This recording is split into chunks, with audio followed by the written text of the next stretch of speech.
همین سطر مثل کوزه هست که گل وقتی در داخلش ماندی خراب نمیشود.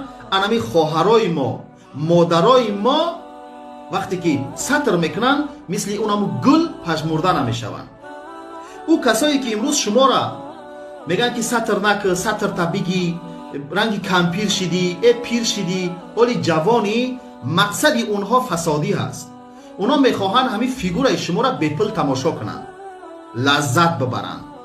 اما خواهری عزیز، همین فیگور تو یا که بدنی تو، جسدی تو، این مثل مروارید است. مروارید مثل سنگهای قد کوچه نیست.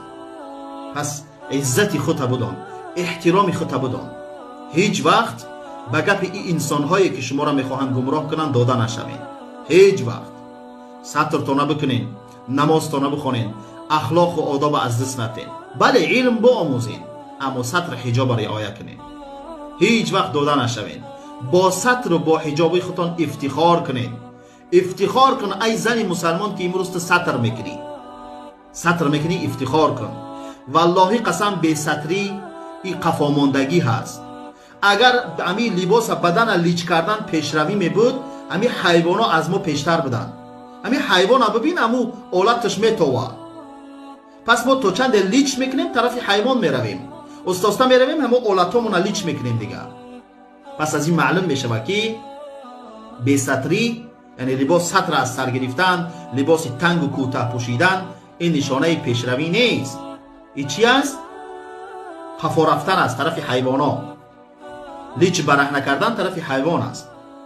همین حالی در جامعه بچه‌هایی که زنگیر میشوند هیچ وقت دخترای ایسری را، این دخترکای مینیوبکا و تنگ پنگ نه، اول فکر میکنه که یک دختر خانشینی با سطری با اخلاق بگیرم.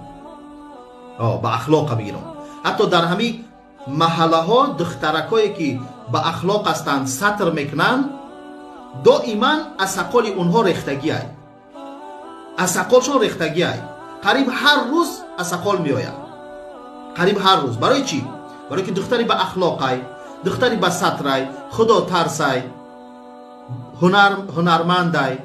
اما دختری بی سطری، نیم کلا پوشیدگی، تنگی ینگی، در اینترنت هر صورتاش هم موندگی تا اینکه مردم چند جوان دیگر گمراه کنه، یا که رپ میخونه. بعضی دخترها میبینی رپ میخونه. یا الله، مادری تو وظیفه تو همین بود.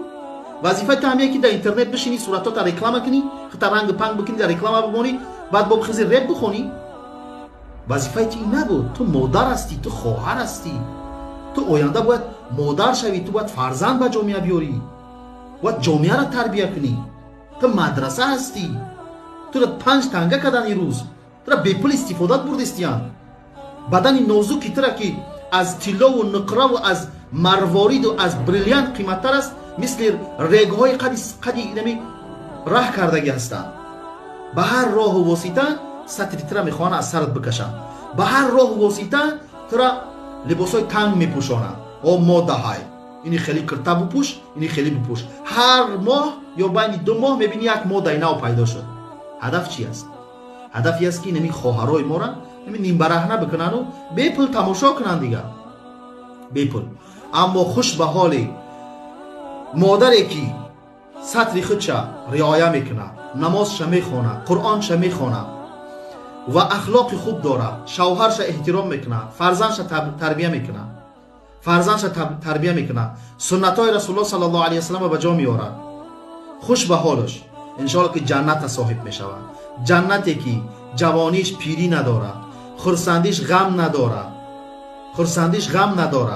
حیاتش مرگ نداره، صحت سلامتیش درد